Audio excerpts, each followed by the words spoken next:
the things that really strikes you when you do the historic research is the fact that it was built at all, because CDOT talked about building the tunnel beginning in the 1930s, and then they did more exploration in the 40s, and they tried to fund a pilot bore after World War II, and it really wasn't until the interstate system came into play in the late 50s that got the 90% funding to actually build it. And then we built the first bore, and then we built the second bore, and by the time it was all done, it was 1979. So it was really like 45 years from the time they started talking about it to the time that it was completed.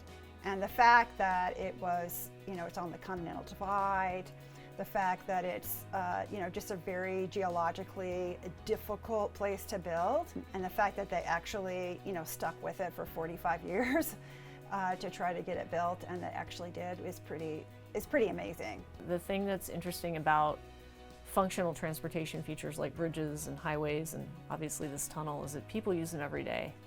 And they don't really understand always, maybe they don't have the time to think about it because they're just driving through it or over it, but there's always a story.